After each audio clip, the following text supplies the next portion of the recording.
This channel does not promote any violent, harmful, or illegal activities. All content provided by this channel is meant for an educational purpose only.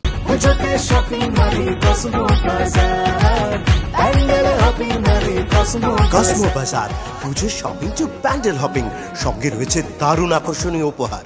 মহালয়ায় বাংলায় post করে শুভেচ্ছা মোদি শাহ নাড্ডা। দুর্গাপুজোর পবিত্র দিনে সকলের জীবন আলোকময় হোক, সকলের জীবনে আনন্দ ও সুস্বাস্থ্য কামনা করে পোস্ট করেছেন প্রধানমন্ত্রী। আর পোস্ট করেছেন অমিত শাহ এবং আরও পোস্ট রয়েছে জেপি নাড্ডার তরফে, কিন্তু আজ পোস্ট রয়েছে।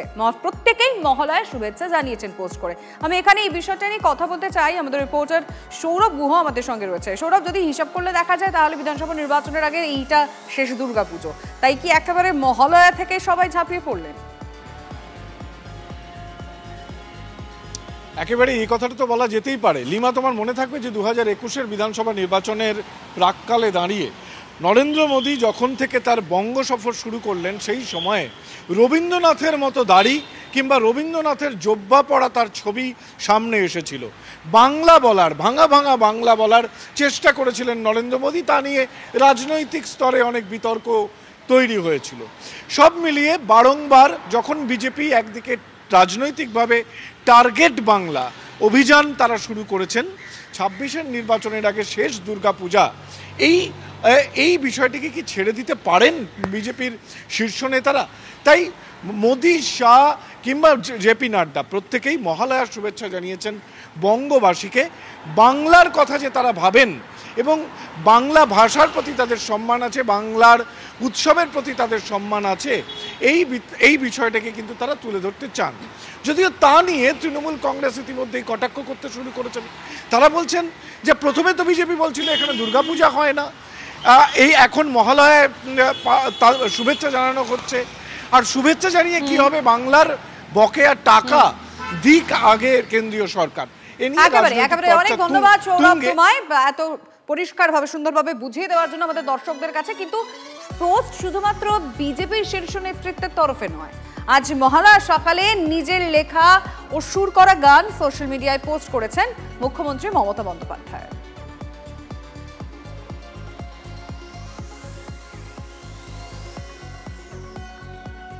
সেই পোস্ট আমরা দেখাচ্ছি। মমতা বন্দ্যোপাধ্যায় আজ সকালবেলা পোস্ট করেছেন এবং যে ভিডিও পোস্ট করেছেন নিজের লেখা এবং নিজের সুর করা গান।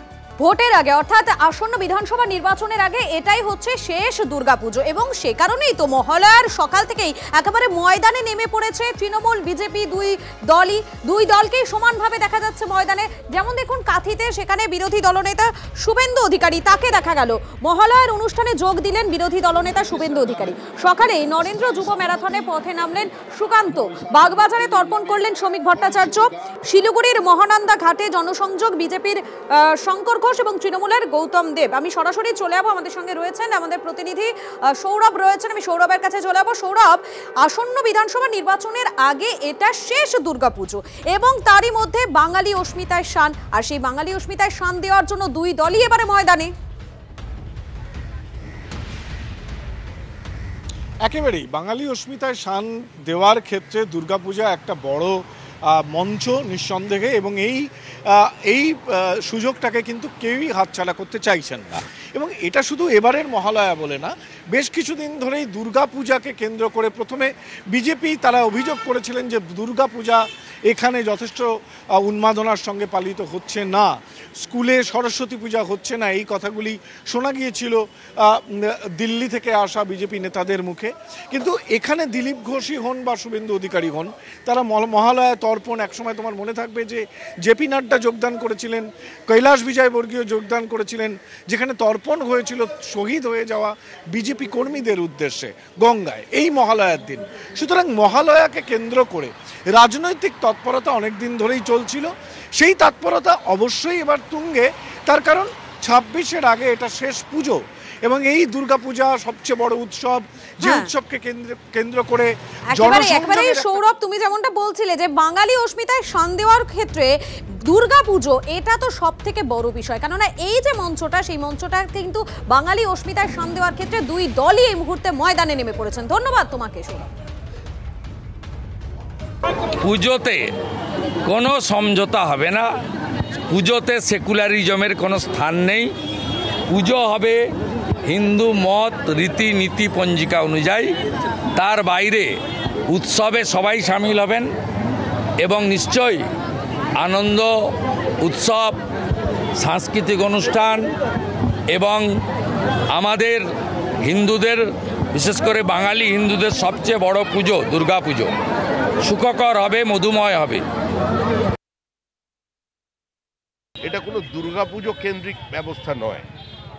এক ভারত শ্রেষ্ঠ ভারত, ভারতবর্ষের যে সাংস্কৃতিক মেলবন্ধন, সাংস্কৃতিক জাতীয়তাবাদ, যেটা বিভিন্ন প্রদেশে বিভিন্ন ভাষায় একই সময় উদযাপিত হয়, তো সেজন্য অন্যান্য প্রদেশের মানুষ এখানে আসেন, যারা এখানে গুজরাটের মানুষ আছেন তারা আসছেন, তাদের কোনো উৎসবে তারা যোগাযোগ করছেন।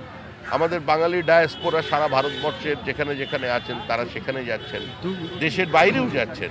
এটার সঙ্গে ভোটের রাজনীতির কোনো সম্পর্ক নেই। আসলে কোনো মতাদর্শহীন আর কর্মসূচিবিহীন রাজনৈতিক দল যদি নিজেকে রাজনৈতিক দল বলে দাবি করে, সমস্যাটা সেখান থেকে।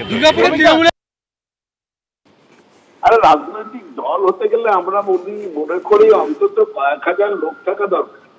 5 জনের তো নাম বললেন আপনারা, 5 জন নেতা এক একটা জায়গায় যাবেন। আচ্ছা তাতে কি হবে?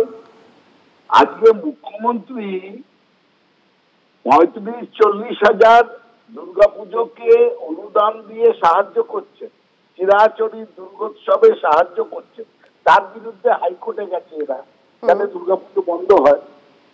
এরা সব সময় দুর্গাপুজো যাতে এখানে না হয় তার চেষ্টা করেছে এই বিজেপি। আজকে হঠাৎ উঠে পড়ে লেগেছে। গতকাল মুখ্যমন্ত্রী একসঙ্গে 3000 দুর্গাপুজোর উদ্বোধন করেছে।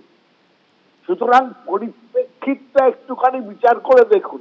আর এরা লাফাচ্ছে চিংড়ের মতন, 5টা দুর্গাপুজোয় যাচ্ছে 5 জন নেতা, আমরা অনেক কিছু করেছি।